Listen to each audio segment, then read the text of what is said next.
You are listening to the Julie Parker Practice Success Podcast, where you discover management insights and strategies for your successful dental practice. There are also interviews with key people in the industry who have advice and services to help you and your team achieve great success. Welcome to this episode of the Julie Parker Practice Success Podcast. And today we are again joined by Dr. Rosalind Franklin, or Roz as she's normally known. The first time, Roz, that you were here, you were talking about dental stock photos. And this time you're coming in to speak about something far scarier. Infection control and what happens when a complaint is brought against you as a dental practice and the dental board send out an auditor. How terrifying, but welcome, Roz. Hello, Julie. Thank you for having me on again. Oh, thanks so much for joining me in this capacity. This is such an interesting space. It really does breed fear in any dental practice owner and manager that they're about to get audited by the dental board, and with good reason. I mean, depending on what they find, you may have to stop operations for a period of time. You may have to, or you can continue as you are with some restrictions to your practice. So the reason it's great to have a chance to talk to you, Julie, is because in my role as an infection control consultant with my business Amalgamate, over the past year, I've worked with a number of dental practitioners who have rung me up and said, I've received a letter from the Dental Board of Australia. There was a complaint made by, it was either a former staff member or a patient who weren't happy with my infection control, and they've lodged a complaint with the dental board, and the dental board has decided that there's grounds for investigation and have sent a letter. And so they've rung me up and said, help me. I've got to provide all these documents. I think I've got some. I don't know if I've got them all. Please help me. And so I've had some experience in seeing what the dental board has asked them to provide. And I thought that would be really helpful for some of your listeners, just to make sure, do they have these 5 items, these 5 documents, which they should have all the time. But if they don't, here's the impetus to get that sorted, so that if a complaint is made, the dental board comes calling regarding your infection control program, you can provide those documents and hopefully reduce your stress levels. It's still going to be stressful regardless. I've sort of seen the impact that it has, and it's not fun, and you really want to avoid it. But if you can't, be prepared to provide that evidence that you need. So the documents, I think probably the main ones to think about were originally. So this was back, let me start again. Up until very recently, up until the 30th of June this year, the Dental Board of Australia had a guideline called Guidelines of Infection Control, or on Infection Control. I can never remember the exact wording. The Guidelines on Infection Control, the Dental Board said, as a place that, as a dental practitioner, practicing in a dental practice, it was very prescriptive. You must have a very customized policy procedure manual that explains your infection control program. So things like when you walk into the steri in the morning, you turn this on, you wipe this, you do this test. When instruments come in and they're dirty, we go through this exact procedure for cleaning, for drying, for sterilizing. This is how we do a changeover clean between patients. We have an immunization program for all the staff. So it's quite prescriptive for your practice. It also said that you were to base that manual on 3 particular infection control guideline standards documents. And there was an Australian New Zealand standard in there, an NHMRC document in there, and the Australian Dental Association's latest guidelines on infection control. The Dental Board of Australia, as of the 1st of July this year, so 3.5 weeks ago, retired that prescriptive guideline and have now moved to we're now going to basically give you a fact sheet which says here's a list of resources that you can use to develop your program. We're no longer specifying specifically that you have to have a practice manual. But when you read through their documentation and a self-reflective tool that they give you to audit yourself, while they don't say have a manual, they very much allude to it, because they say, you know, describe your policies and procedures and things like that. So you need to, in my view, still have some sort of manual, whether it's a written document, whether it's a series of videos, or a combination of both, but something that still lists that. Yeah, so... so what it seemed like it was going to become less arduous, it was actually just as, if not more so, arduous. I don't think it's going to be more arduous. Mm-hmm. But what they've done with this new sort of what they call a fact sheet and self-reflective tool, and not a prescriptive guideline, they're not telling dental practitioners what to do and how to do it, as they used to by saying, have this, you follow this. They're now saying, here's some resources, but the resources are exactly what we had before. And anyone in, I suppose, as an infection control consultant, I would also look at other associations, other organisations' guidelines. You might actually look to see what they're doing in the UK or the US, and you might look at the oral dental auditor, the Hygiene Association, things like that. You would look to them as well. So they've made this. So when I've worked with these practices before the first of this month, they were very prescriptive in what they said, and I can't see that changing, because they're going to want you, one, to explain your policies, procedures, how you train your staff, how do you know people are following that. So I feel quite strongly that you do need to still have your policies and procedures for your infection control program written down. How you do that is up to you. You probably have seen practices that will have a Word document, and it's got an index and policies and procedures, and this is how you do this when you come into the practice in the morning, and this is what we do when we have a surgical extraction. We get out these instruments, we clean our hands this way, that sort of thing. So the practice needs to be able to provide the dental board with some sort of infection control manual, program, access online, something that they can easily provide to the dental board. Yeah. And so even I'm a big fan of digital practice manuals and using a platform such as Evernote, because there's such a wonderful thing to be able to just click on a link to a resources page on another website, and their stuff's always up to date. So once you click on that link, you're always looking at up-to-date information, for one, but also not just have the written documentation and this is how we set something up, for example, or do a room changeover. And this is a video of somebody in our practice doing it well. Exactly. Yeah, so the message doesn't get filtered and adjusted through Chinese whispers from one staff member to another. Oh, as it does. It gets changed. Yes, exactly. And I've often, when I've gone into a practice to do some infection control training at that practice, I've actually taken to them videoing a changeover clean before I come in and send it to me. And then I pop that in my presentation and we all watch it together. And you'll hear people going, oh, I use 4 wipes, not 5. And oh, I go another way when I do it. So it's a great opportunity for everyone to sort of come back together and go, okay, what's the standard way this practice is going to do it? Sometimes you will need an extra wipe or 2, understandably, but what is the standard way? What is the product we're going to use and the way we're going to use the product? And how much time do we need for this clean changeover? And you get the dentist to watch it properly and they go, oh, yeah, that's always more handy. time than I'm giving you. Yes.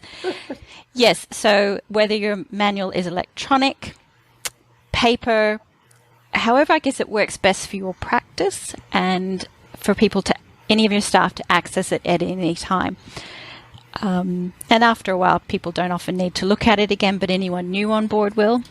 Yeah. Anytime there's a new equipment that you buy, you'll probably need to add it in. You've bought a Trios machine, you've bought a washer disinfector, all that sort of thing has to then go into that to the manual. And there's a lot to be said for establishing this is the way we do it here.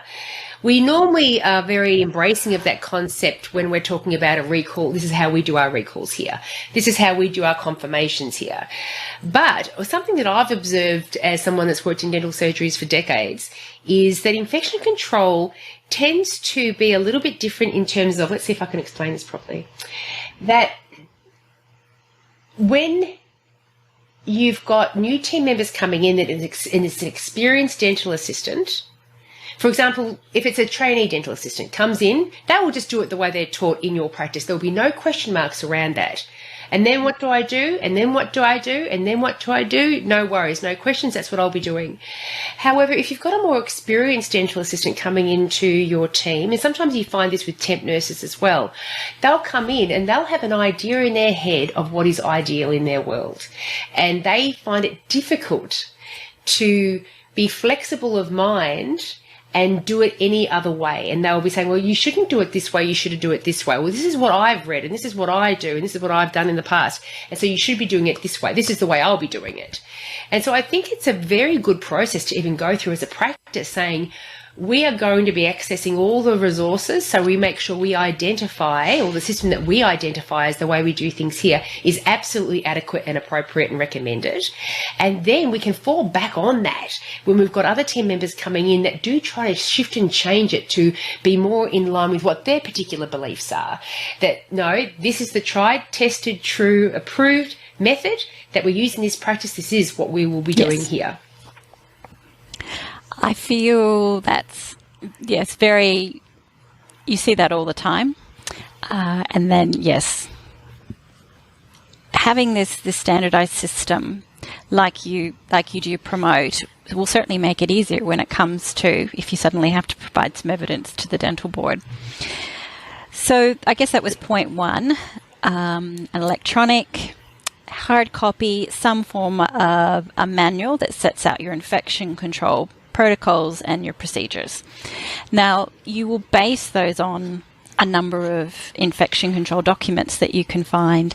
And if you go to the Dental Board's website, and Julie, we can put the links probably with the podcast, that'll take them straight to the Dental Board of Australia's infection control page, which then has the link to the resources for people who would like to look at them, read them.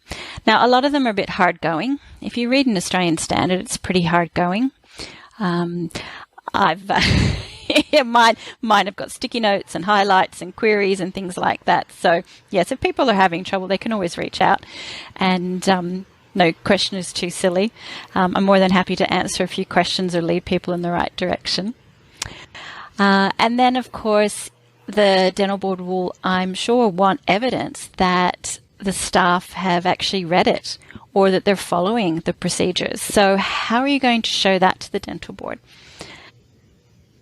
That was a question. When you raised it before, I thought, how can we make sure that everyone is doing it the same way consistently all the time, ongoing? How do you track that?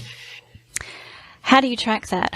Well, when you induct a new staff member, and you hopefully have a fairly set induction program that they go through, the paperwork to fill out. Here's the practice. Let's take you a tour.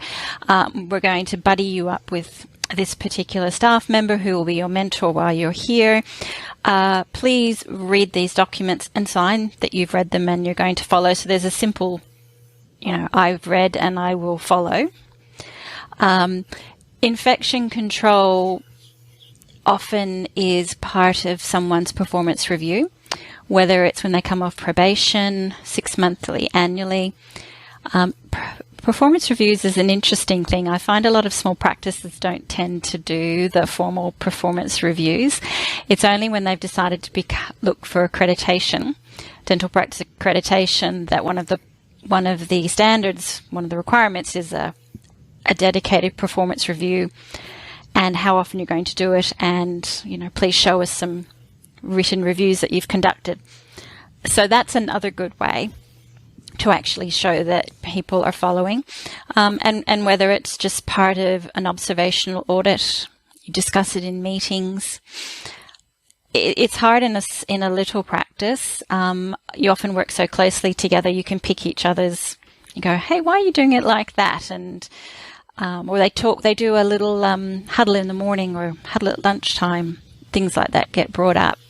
But the trick is, how do you document that in your system? And I suppose we were given a great opportunity through lockdowns. That would have been a tremendous way of utilising a lockdown time where you've got no patients kind of filing through the practice, but you've got a whole bunch of team members twiddling their thumbs, waiting for some instruction of what to do. You could even do it at any point in time, just allocate maybe an additional hour at the end of a staff meeting where you're going to focus on one area. Let's go into surgery 1 and have one person move through our way of wiping a room down and setting it up for the next patient. We're all going to be observing it. Someone's going to be there with the templated way that we do things, speaking it through. And yes. That way everyone's consistently drawn back to that moment on a regular basis, understanding the whys we do things in a certain way. And, you could slowly just move around, from one surgery to another and then into the stereo room and how we open up in the stereo room in the morning. And then no matter who you've onboarded in the meantime, because you've kind of got this constant rolling thing that once a quarter we're doing this thing, it may only take half an hour. Then you know that everyone's always in this constant loop of re-information and re-education. Yes, that sounds like a fantastic idea. In reality, yeah. Sometimes is it hard to get practices to actually set aside the time to do a staff meeting? It depends, doesn't it, on the principal or the owners, the focus that they have. Some have regular, wonderful, meaningful meetings, and others don't have any time for any meetings whatsoever. Yes, so it is that's right. Practice by practice basis, yeah. It is. Right, so I've covered 2 of my sort of 5 little tips. The third one is the dental board might ask for some photos or video of your steri room or your instrument reprocessing room, sterilizing room. So this particular practitioner I worked with was required to send photographs or a video of their steri room. So they said, "Oh, Ros, how does it look?" And I thought we might need to do some improvements before they actually sent it off. Pop the camera away for the moment. Pop the camera. Let's work on the steri. And what I found in that regard was there's always things, well, I guess there's a lot of fundamentals in the instrument reprocessing room, stereo room, that haven't changed in terms of a unidirectional flow. It comes, dirty instruments come in at one end and then you usually walk around the room like in a U shape or however it's set up, but you sort of go from dirty to when you clean them to when they're sterilized to the, the clean side. Or some people call it the sterile side after they've been through the sterilizer. And you don't want to pop back and forth. There's quite a distinct flow that has to happen. So there's some stereo rooms that are set up where that hasn't actually happened. So that sort of just basic flow is really important to look at. I still remember one of the first practices I worked at. So this is going back into the late 80s. And the stereo room and the kitchen, the staff kitchen, are all in the same room. Oh, yes. Well, we do have to have separate stereo rooms now. Yes. Including the plaster machine and the plaster shop.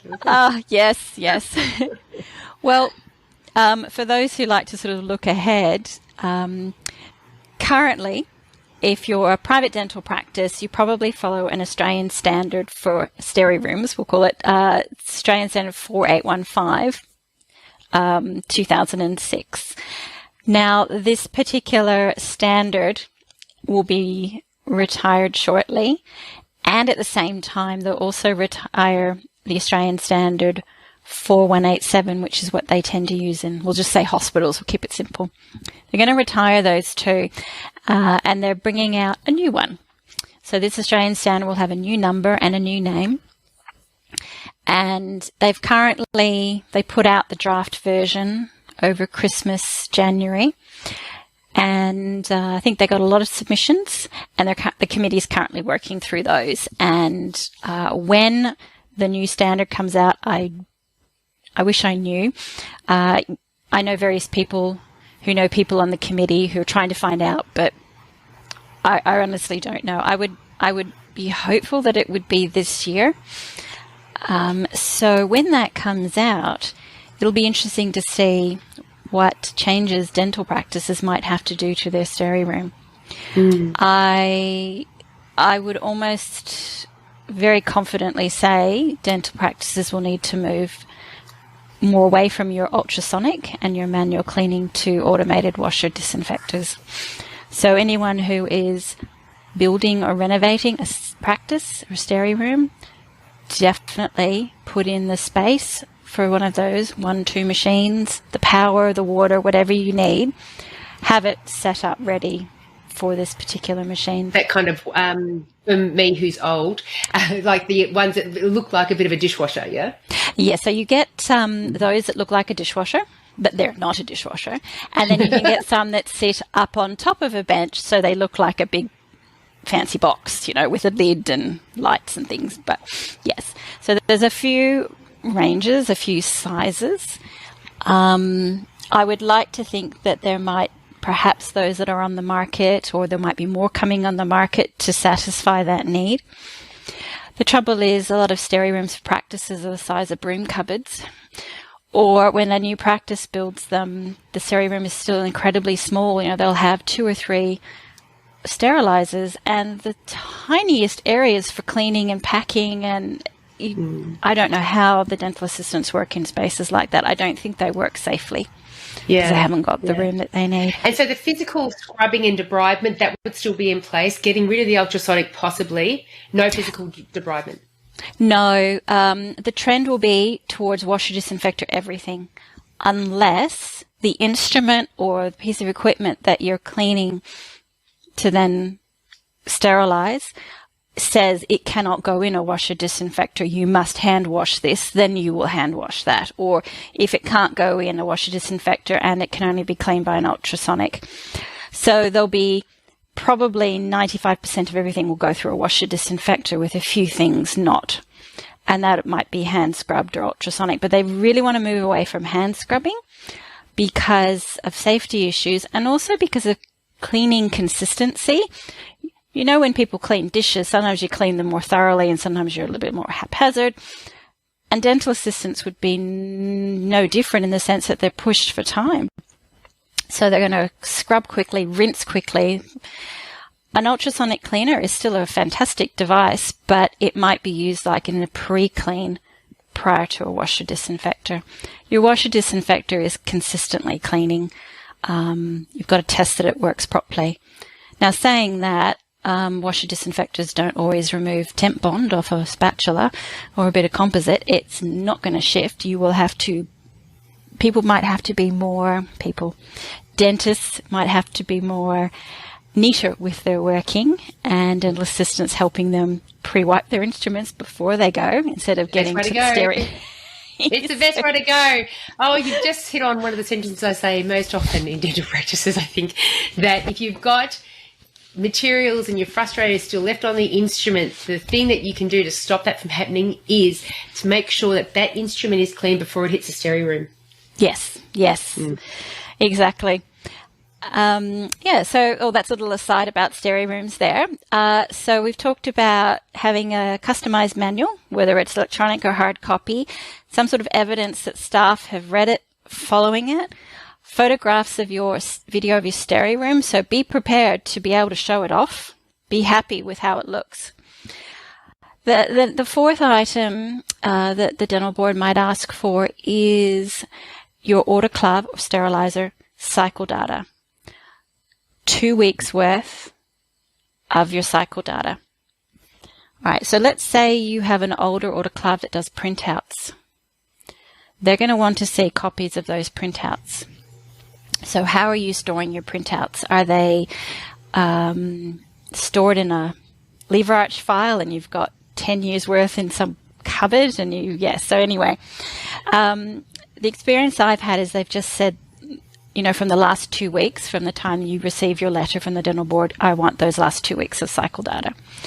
Perhaps you have sterilizers that have an SD card, or it's all electronically downloaded now. That should be easy to access. Make sure everything is backed up and in a safe place. They might also want to see your steri records in terms of if you're running an ultrasonic cleaner, are you performance testing it every day?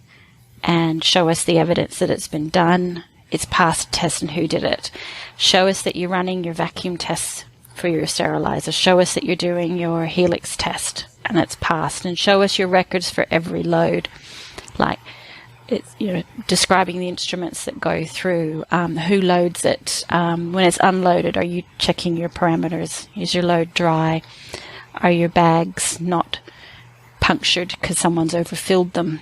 Have all the chemical indicators change color? So on your bag itself, you should have an indicator that changed color under the steam, or you might put an extra strip in that's maybe a class 4 or a 6.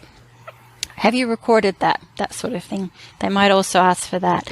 So it's really, really important that your steri records are tight, and try to remove as much human error as possible. So there's some systems that are coming out there for, I've come across, that are electronic recording systems and scanning, which are really good, and you can put all that data electronically. Some practices do it with a paper log still, then scan that in each week. But yeah, having your, and that's where it gets a bit confusing about steri records. I understand that. It's taken me a while to get my head around it, but I've got it now. But initially it's like, oh, what do we do?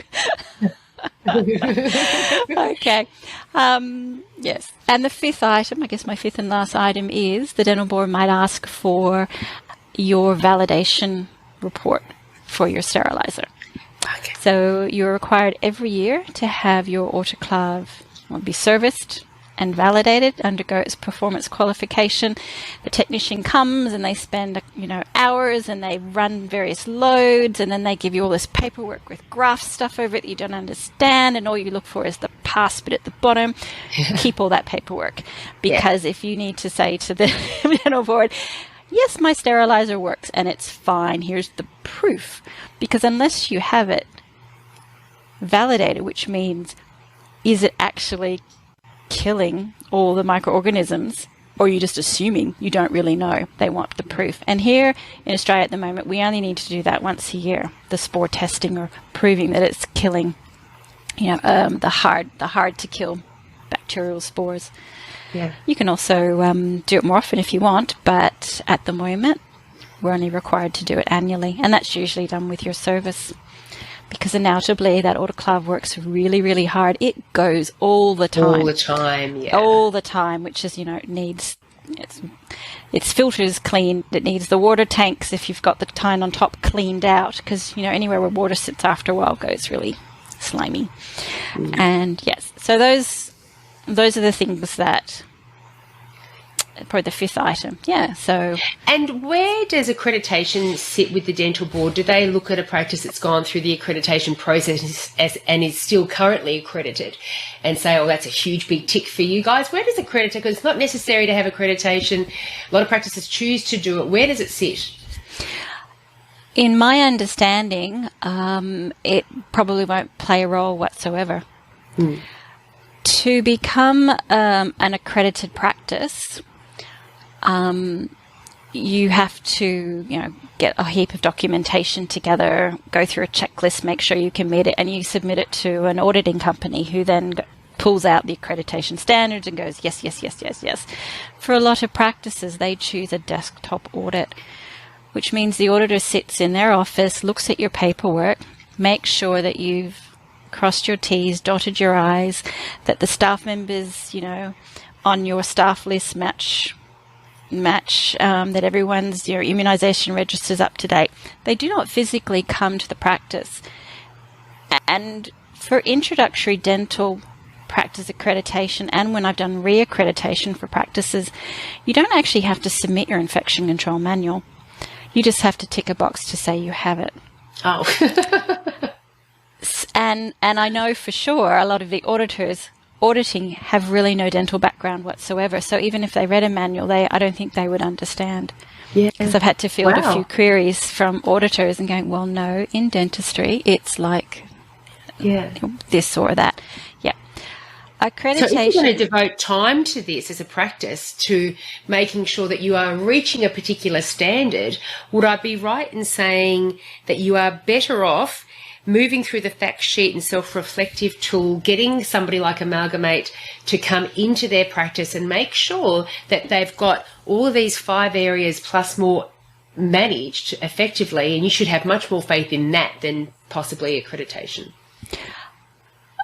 Both, because even though accreditation, they don't look at your manual and things like that, the accreditation process is good for a practice to go through who wants to actually start implementing, writing down a number of their policies and procedures, and because accreditation requires you to have a performance review system, so practices don't, so suddenly they do, or an induction program, they're like, oh, we just sort of talk to them, we actually don't have anything written, yeah, we probably should do that. So for those practices, it's a great way for them to have a structure to work to, in gradually work through the standards and implement various things into their processes. And from an infection control point of view, what accreditation requires, you should be doing already, as required by all the various infection control publications, whether it's the Australian New Zealand Standard 4815 or the NHMRC guidelines that we follow. Accreditation just sort of summarizes it up. We should already be doing it anyway, work health and safety things. Yeah. Practices who choose to go through accreditation have normally done it for, I just want to make sure we're doing the right thing. Great. Some have been forced due to health funds. Some are required if they want to provide public health services. And others just feel it's the right thing to do. But it is voluntary for private dental. And at last count, it's probably somewhere like 30 to 35% of private practices in Australia are accredited. Oh, wow, that's more than I thought. Yes, so I did some research about 2 years ago, and that was the figure. And I sort of feel it probably hasn't changed an awful lot. Maybe it has gone up a little bit. Yeah. So what you said just before about a health fund, so sometimes with the arrangements you may make with your health fund say you can only come on board with us in that arrangement if you have gone ahead and done this process. Some practices I've worked with have said, we're being accredited because of this particular health fund. We'll only give our clients a higher rebate if we're an accredited practice. Okay. Whether I think things are constantly changing in that private health insurance realm with preferred providers and all sorts of stuff changing. But in the past, that's why some of the practices I worked with, say 2 or 3 years ago, wanted to become accredited. It was because the health fund was saying you can only be a preferred provider if you are accredited, or your patients will only get a better rebate if you are accredited. Okay. And with the impact of COVID over the last couple of years, I've always had, been told and had the belief, and then therefore I sprouted as well, that we've always had very, very high standards of infection control in Australia with infection control. With the impact of COVID, has that made it more stringent? Do you see with these new guidelines that will be coming through, do you think there'll be, like you said about the ultrasonic and the dishwasher?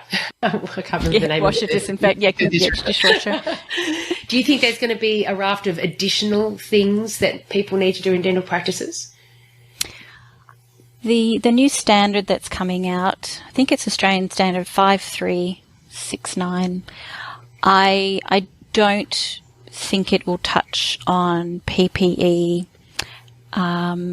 ventilation. Oh, it might do. Might talk about ventilation and airflow in the steri room, but it's primarily focused, I think, on the steri room in general. Referring to other areas of infection control like PPE, we refer back to our NHMRC guidelines. Yeah. Things that I've noticed that have changed is dentists are now aware of the different types of just the good old surgical mask that we used to wear, that there's actually different levels of mask, or different thicknesses or different filtration abilities. And they've suddenly learned what an N95 or a P2 surgical respirator is, because before they had no clue. Yeah. And all of a sudden we're faced with a respiratory disease. So therefore you want to improve your mask protection. Yes. So I've seen some benefits in that. I've seen benefits in that I was always struggling to... All right, so when a dentist and a dental assistant is working, they quite often would have scrubs on. And then they would wear that same scrub top into the toilet, into the laundry, out to reception. They'd eat in it. They'd go home in it. It was really hard work to get them to say, that is PPE, take it off, and put something else on when you're working, because you can see the splatter and the spray. And guys, this is a protective garment. We don't wear this out past the surgery room. I'm finding it's a lot easier now to, in general, for practices when I go in, to say, okay, guys, what are we doing? What are we wearing when you're working chairside? Okay, and do you take that off when you just go to the toilet or go into the lunchroom? I'm finding there was a shift. They're going, oh, yeah, we actually don't want to wear it. Oh, that was not a really good idea. Though I do find some people get quite complacent about that and have sort of gone back to we were, bringing our clothes in a bag and changing our shoes and then, showering as soon as we got home, that sort of thing. But yes, that PPE shift is important. In my opinion, I feel ventilation, air quality is another big one. I have a brother who's a mechanical engineer whose specialty is air conditioning, refrigeration and ventilation. He's a ventilation mechanical engineer. He's very busy at the moment, working with hospitals and schools and things like that. He's great to chat to for some information, because I am really do not know very much in this field. Enough to go, you need to hire someone who knows what they're talking about. He was talking about building standards potentially being, redone to look at air quality, because in his mind that is something important. Dental practices need to start thinking, if you're building a new one, about how your outside air is coming in, and then how you filter your outside air that's coming in, and then how do you deal with fresh air. He said it's not about filtering the air once it's in. In his mechanical engineering mind, it's about filtering the air before it comes in to the practice, and then how it's air changes and handling, and that gets into a whole another level. Yes, so I think that's another area to keep in mind. Certainly lots of equipment was brought on the market during COVID. Did you see for dental practices, like the good old trying to capture aerosols at the point of generation? So if you were doing an ultrasonic scale and you had your suction tip, but then they'd bring this, look like a big elephant trunk around right in front of you to capture that. And I think that's a really good concept, isn't it? Capturing the aerosols at the point of generation.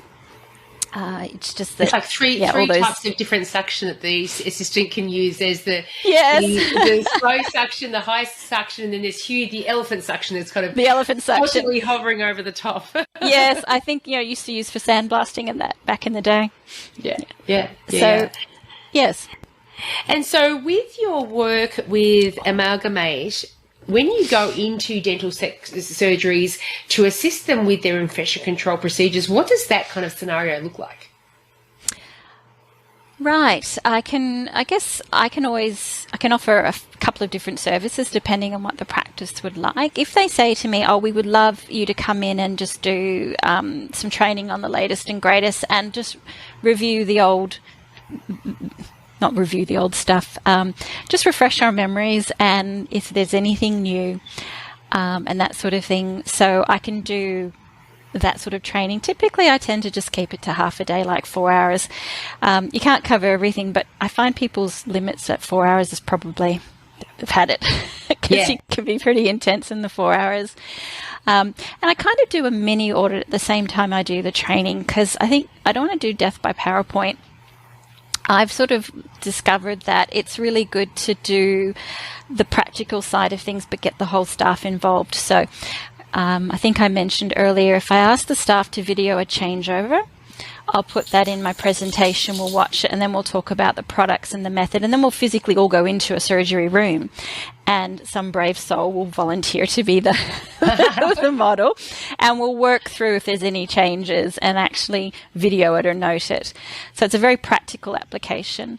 And I love to do that with the steri room as well. If they video the dirty tray leaving, coming in, and then watching its process from, dirty around to when it's sterile and then comes out. If I do that process, I get a really good idea of the equipment, the procedure, people's knowledge. And then we can sort of go through that video and I can talk about the stereo room and the why behind why we do what we do. And then I can get really technical or not as technical, depending on what people want. And I love the dentists to watch that and do it with us, because then they suddenly go, oh, that's why you're always disappearing. Oh, that's why you need so much time.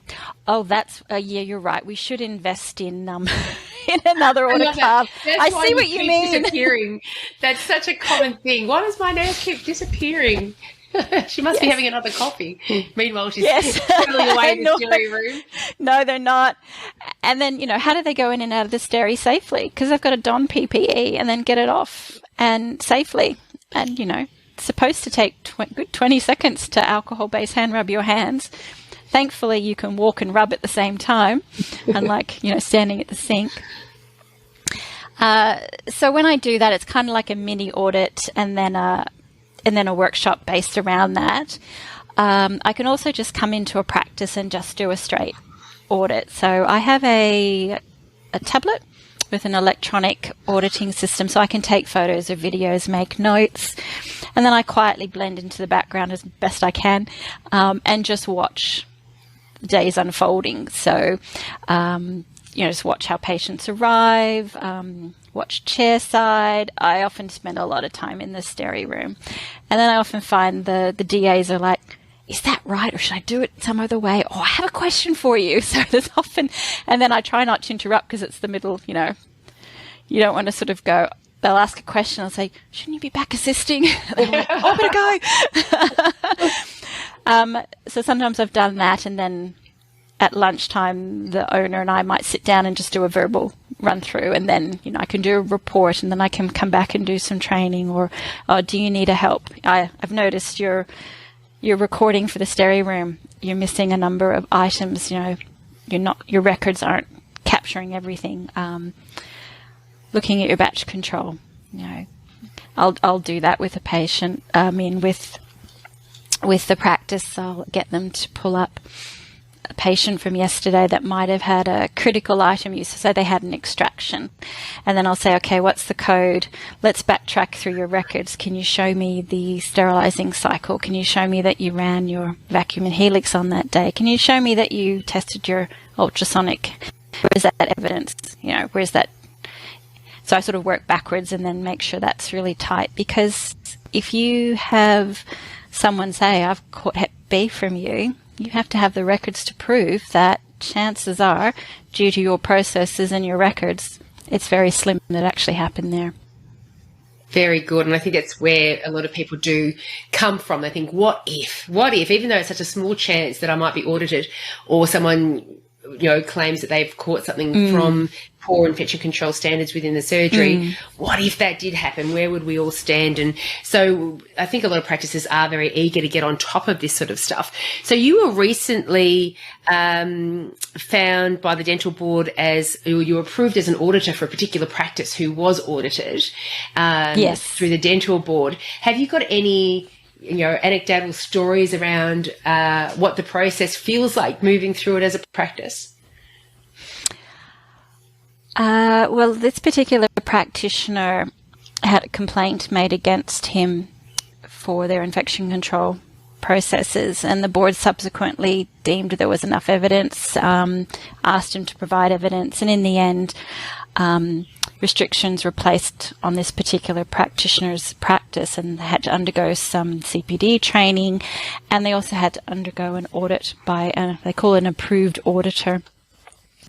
The dental board doesn't have a list of approved auditors. It's quite interesting. This particular practitioner nominated me to be the auditor for him, and then I had to submit to the dental board my CV and answer a series of questions.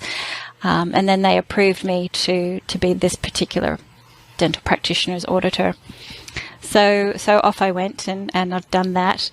And I try very hard to be empathetic, professional, because I know you're dealing with someone who's stressed. And as soon as you start watching someone they start doing things not the way they normally do it, or making mistakes. It's that what's the saying when you're watching? Is it not the Hawthorne effect? Is it the Hawthorne effect? Because you're being observed, you either wash your hands twice instead of once because you're nervous, and you might drop something, but you wouldn't normally drop it because you're being watched. And I see that all the time when I'm training a dental receptionist. They spend most of their time tapping away on the keyboard saying, I do know how to spell normally. Yes, that's exactly right. Yes. So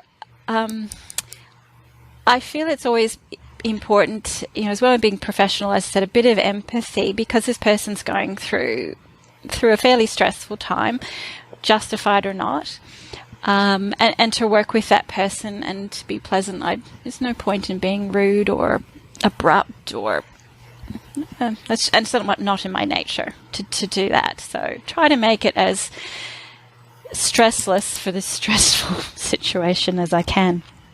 And it's certainly a big responsibility on my part, because now I'm talking about a practitioner. My recommendations go back to the board. So I take that responsibility very seriously.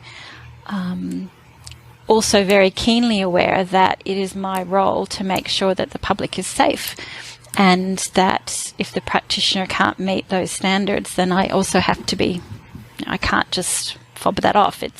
I've got to be truthful in that regard. So I found that a good experience, a sobering experience. Glad I have some experience so that I could pull that off. And writing, these reports to the dental board. And so the kind of results that people could expect if they were audited, they either go through the audit process and they get given a tick, no, you're doing everything great, that's fantastic. Or there could be restrictions on their trade, if you like. What kind of restrictions are we talking about? So the restrictions that I have seen have been that the practitioner can still practice, but they must undergo so many hours of infection control CPD training, that they must do a reflective narrative based on the training and what they've learnt from this experience. So they've got to write that. They might have to address, the dental board has a code of conduct that overarches how a practitioner performs, and they might have to address certain parts of that code of conduct, and like, how do I address that?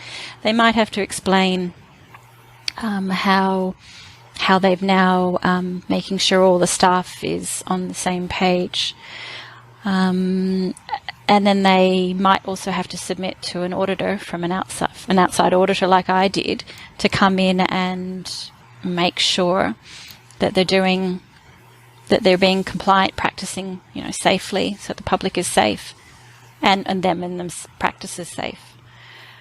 And the reasons why a practice would be audited, is it purely in response to a complaint? Do they ever just do random? We're going to pick someone's surname starting with a B in this particular town, of this particular state, and that's who we're going to pick on? Well, here in Western Australia, we come under the dental board, and they only investigate if a complaint is brought. Okay. I believe it can be a little bit different in New South Wales, where they, I think, have the ability to just pop in, and potentially in Queensland with the Oral Health Ombudsman there. But in my experience, it's usually been the board's been more reactive and reacts to a complaint. Now, it's very easy for someone to make a complaint on the Dental Board of Australia website. It's like on the home page. Got a concern, make a complaint. Are you here to make a complaint? It's really easy. Really, really easy. Yeah. So I've seen complaints brought against practitioners by patients who weren't happy about something for their treatment, and then the dental board has gone, okay, well, there's been a clinical record, financial thing here, or we're just going to look at your infection control as well. So they chuck that in on the side. Others, patients have said, I'm not happy, like that infection control was awful, and they've made a complaint. I've also seen former staff members make a complaint, whether it's vexatious or justified. Legitimate. which is hard, isn't it, for staff, for patients, practitioners, owners? Yeah. Yeah, it's very it's always unfortunate when if it's not a legitimate concern for the public and team members, whether if it's patients or ex-employees that make these sort of claims and use the law as a means of personal vendetta or gain for themselves. It's always quite unfortunate, but it's a reality of human nature. Yes, and that's when you hope common sense prevails and the board would say, okay, this is vexatious, there is no merit, out it goes. But I've seen a few slip through and you think, okay.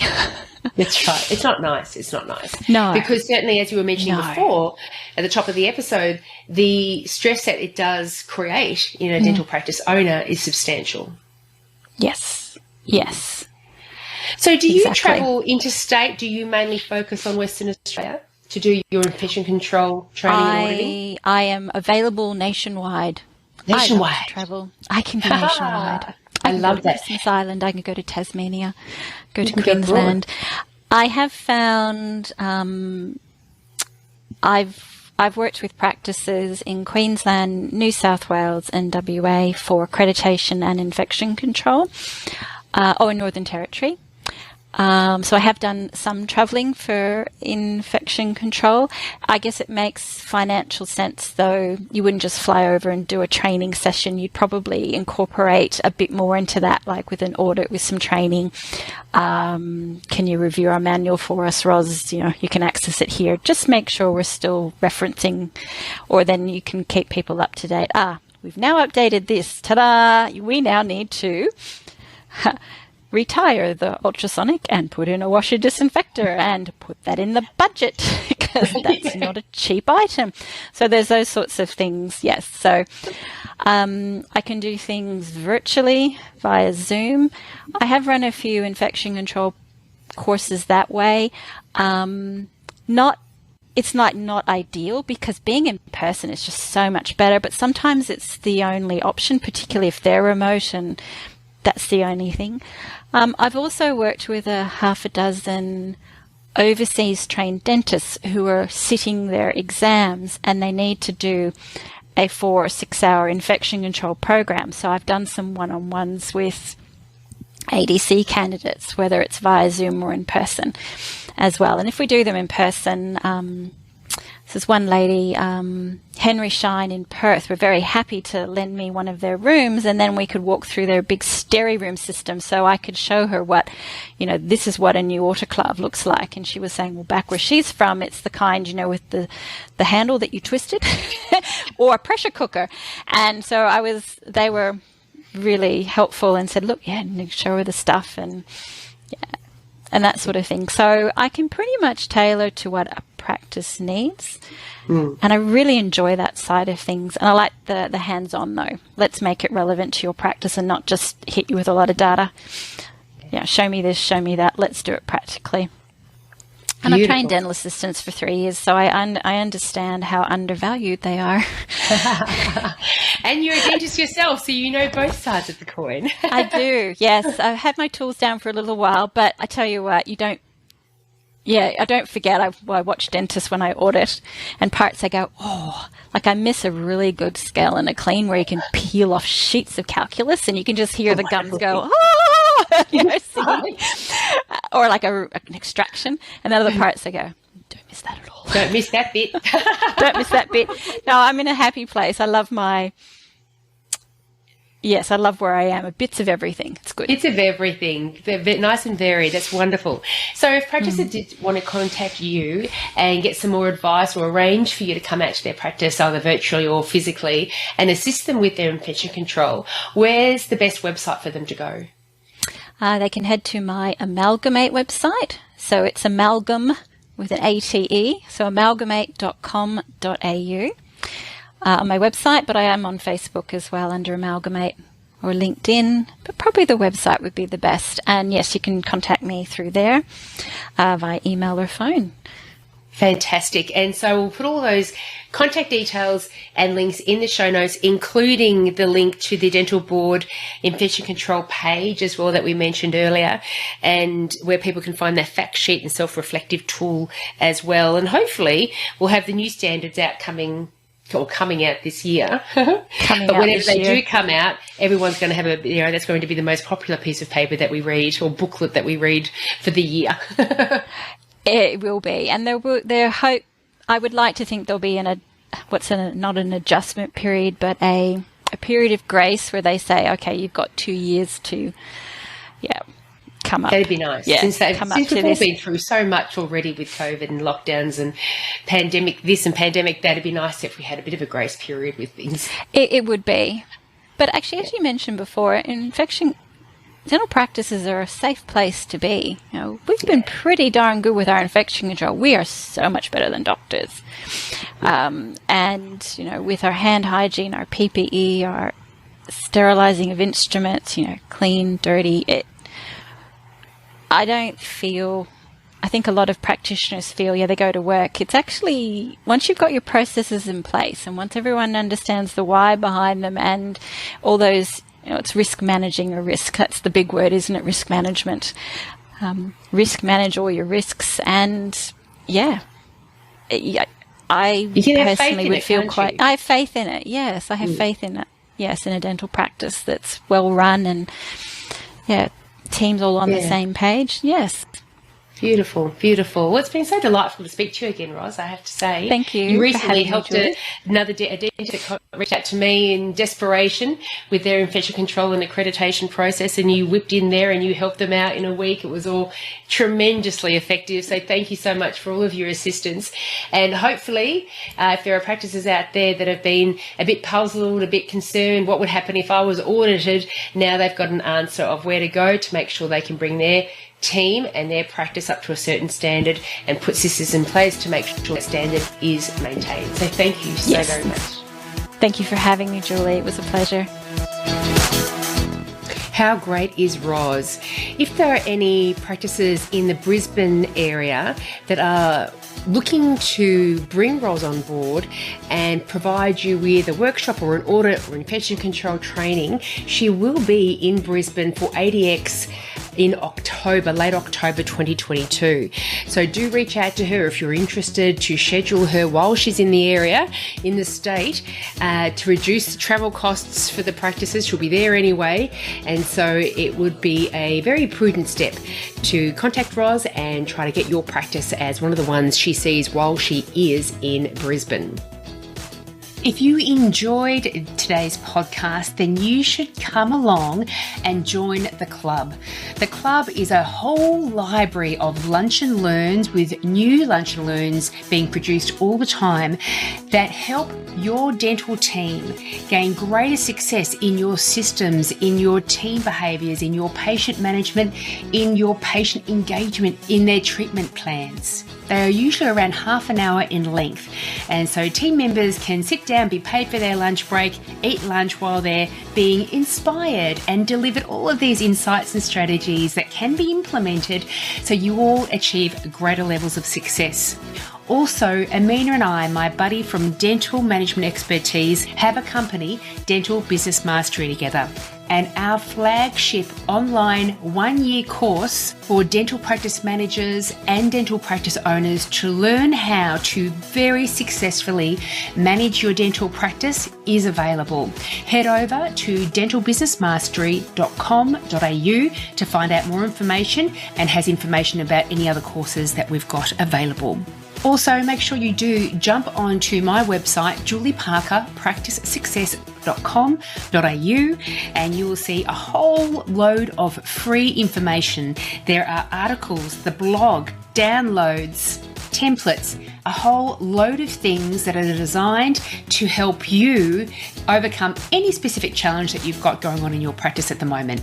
If you have any suggestions of topics or guests that I can have on the podcast, please let me know. Thanks for listening.